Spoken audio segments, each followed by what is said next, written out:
Welcome to this week's video. This is a project that's going to be one of our ReNEW'D by Kristy pieces, and what we're going to do is we're going to take these kind of like Asian inspired end tables.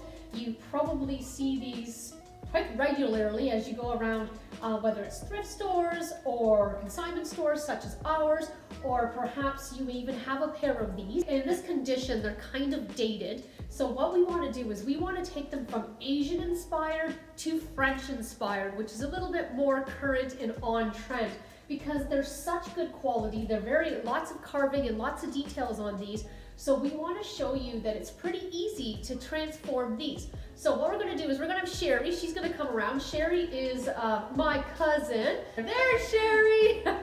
So Sherry works here at Next Time Around as well. And she is actually our custom painting guru. She does all of the custom painting that we have for our customers. So she is definitely an expert with like 25 years of painting experience. So we're going to both each clean one of these. So to start with, you want to give them a really good cleaning with a product like our Fusion TSP. So this TSP is heavily concentrated, so you only need 2 capfuls into a liter of water. So you can take a couple capfuls into a bucket of water, or you can do what we did. We added a couple of capfuls to a window cleaner bottle that we rinsed out so that you can spray it on. So that's what we're gonna do first. Sherry will start. She's gonna clean one, I'm gonna clean another. And so she's just spraying this on. We dampened a couple old rags that we had. And the most important step when it comes to furniture painting, if you haven't watched our proper furniture prep video, you want to go back and see that. But cleaning your piece is by far the most important.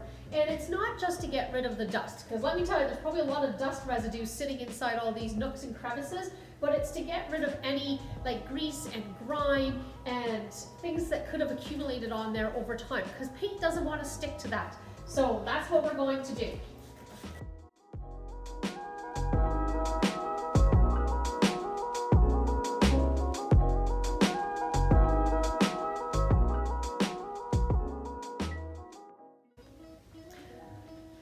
Okay, so Sherry's finished doing the one. She's just going to do the top of this one. So it takes probably 5 minutes for us each to do one of these tables. Again, cleaning it is a little bit time consuming because of how many carvings and details and, like I said, nooks and crannies that these ornate tables have. So get them nice and clean, free of all of this dust.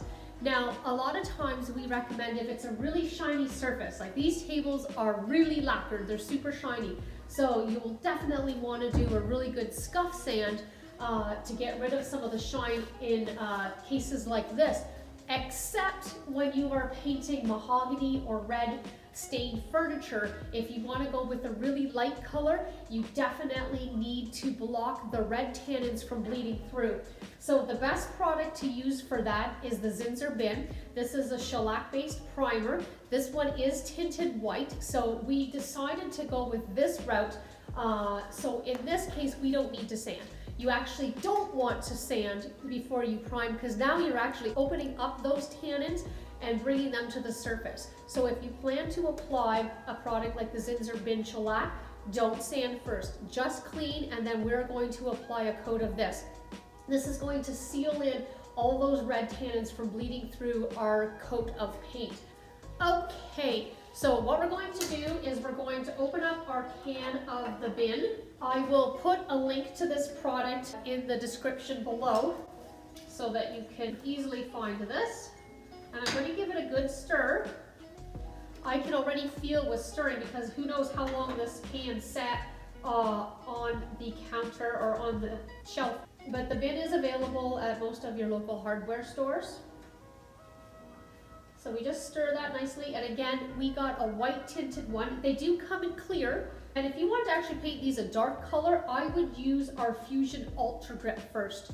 So that helps make it so that really sticks to the super shiny surface. But again, because we're going with a light color, we are using the bin Zinsser shellac. We are just using very inexpensive synthetic paintbrushes. Synthetic paintbrushes are nice for this. These ones are actually made by Fusion Mineral Paint, but again, you can find synthetic paintbrushes pretty well anywhere. Again, don't use dollar store ones though, because they're just not the quality. Like, I find that you put this in and none of the product even sticks to the brush. So you can see, it's a race. No, we're just going to start adding our shellac. Now the shellac is a little bit more watery, so it could drip, so it's nice to have something protecting your surface. It does have a little bit of an odor, so using it in a big, well-ventilated area for sure helps.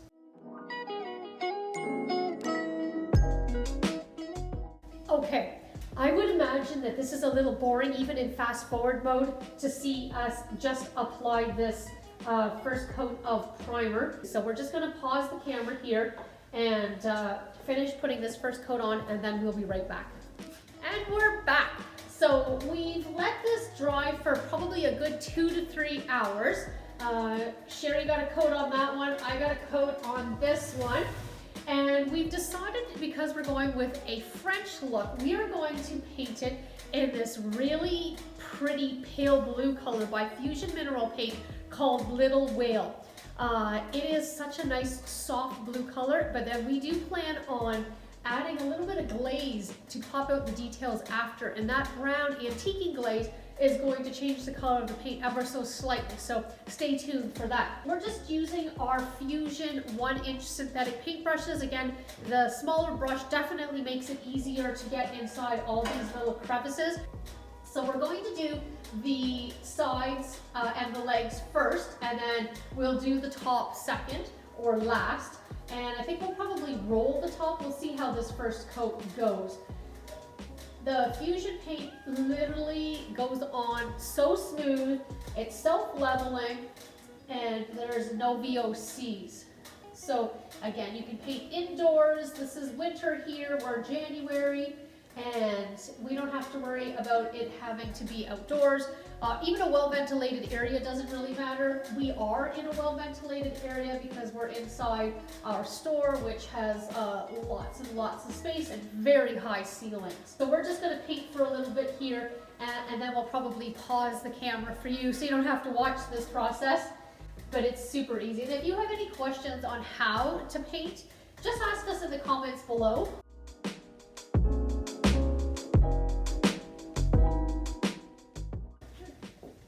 Okay, so we're gonna keep painting the rest of this table. We'll probably stop and bring the camera back when it's time to do the top. So we'll be right back. Okay, so we're back. We have Sherry over there. She's all ready. She's gonna roll the top. I thought I would just try to hold the camera pretty steady here. I had moved it slightly. And we just wanted to show you how easy it is. So we are using a microfiber roller in one of the little small handheld cages and just a little paint tray, and we added some of our Fusion paint to that paint tray. She just like loads her roller up very well. So the nice thing with the roller is you can roll that edge and everything. So you can go with a paintbrush, but just watch this. She just takes the roller, and again, it just gives such great coverage. And even though that primer coat with the bin shellac looked to be a little blotchy, again, this just covers. So I know you have the front lip to do here, Sherry. Oh, look at that. She's even able to reach that for the most part. I was going to say, oh, we can come back and do that, which we may have to do a little bit. But we got that for the most part covered. And then Sherry will just do this second one here. So again, it does look a little blotchy from that primer coat, but as soon as she rolls on some of the Little Lamb, and there it is up at the very top there. Little Whale, sorry, not Little Lamb. Little Whale is the second block on the left. That's what color we're painting this. So here we go.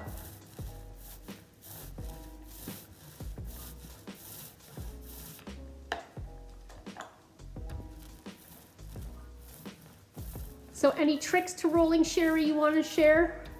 Just keep an even pressure. Even pressure, and not a lot of pressure. Nope. It's just almost just the weight of your hand. You don't want to push so hard that you are over stretching the paint. Get a little marks, and then they're hard Yeah, to get. if you push too hard, you are getting roller marks. So you don't want to push too hard. You just want to let the roller literally do its job. It's kind of the same thing as a paintbrush. Let the paintbrush do its job. Don't push too hard, and just put enough paint on it. And then again, the Fusion paint is self-leveling, so it's super easy to get virtually no brush strokes. So again, we're back. What we've done is we applied 2 coats of our Fusion mineral paint in a color called Little Whale. It is this beautiful, very soft blue. I have to say, I love this color. I love furniture painted in this color. And I think already, just like this, it's already updated these pieces so much. Now, you could leave it like this, but we talked about how we wanted to do a little bit of glazing. So I mentioned in the first little bit of this video that we were going to do antiquing glaze. Well, I had this thought that instead of doing antiquing glaze, why don't we make a gold glaze? So this is Fusion's metallic called Vintage Gold. So it's not a bright gold, it's a little bit more of a vintage aged gold. And you can purchase from Fusion a clear glaze. And this is clear because you can tint it with whatever color you want. So that's what we did. Now you take 4 to 5 parts of the glaze to 1 part of the paint. So a little bit of paint added to the glaze is all you need to tint the glaze. So here you can see that this is a flower, and all of this antique vintage gold sits inside all the nooks and the crevices, allowing the details to pop. So I want to show you how easy it is to apply. My one piece of advice when it comes to glazing is that the same person should do the glazing. If you have a couple people participating and helping you out, I guess one person could apply the glaze, but it should be the same person removing it, because we all have a knack. We'll all have a little bit of a different pressure point. And I also think that if you keep the one as a sample beside it, you can make them match easier. Applying the glaze, this is fun because you can be sloppy. So once you have that evenly coated, you're just going to take a rag. Now I love these blue shop cloths that you can get at your local building store. These work great for removing the excess. So now what we're just going to do is wipe it off. When you work with glaze, it does have a little bit of a longer open time, so you don't feel like you have to rush to remove it, but you don't want to leave it on there too long either. So that's why I'm going to do one of the legs, and then I would do the next leg. So as opposed to glazing all 4 legs and then wiping the legs off, I would recommend doing one section at a time.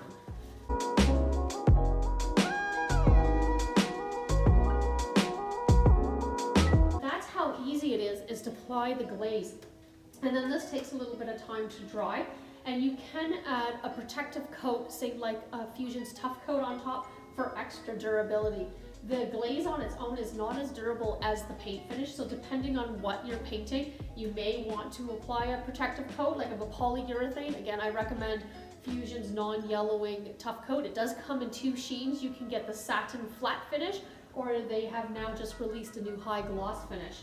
So you can do whatever one you want. So I'm going to continue glazing this entire piece, and then we'll come back when we glaze the top. So we'll see in a few moments. So we finished applying the glaze, and I just wanted to kind of show you a side-by-side comparison, because that's what I did when I was glazing, is I would literally turn each table around to make sure that it was fairly evenly applied so that they coordinate and match each other. Now, I just wanted to point out one thing. When you are going to glaze, you do want your paint to have been really dry underneath. So it's not wise to really try to push that too much, because adding the glaze and having it sit on top of the paint, if the paint's not thoroughly dry, when you go to wipe the glaze away, you could actually wipe some of the paint away because it's reactivating the paint. Okay, I know you might not be able to see the top of this, but to do the top, I am just going to brush this glaze on, and I do want to get all of my edges. So you see how I've got this, probably looks very bad on the camera, I would imagine right now. I promise we will fix that. So do you see how I have that coated everywhere? If you would have seen the condition of the top of these tables, they were pretty bad before. And then I'm going to take a new clean shop cloth, and I am going to wipe this off.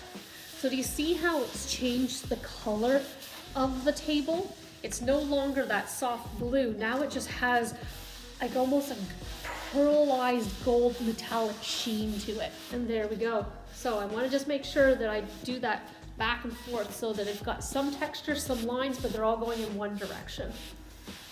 Again, if you would like to continually learn some tips to painting furniture, be sure to subscribe to my channel, hit that button, and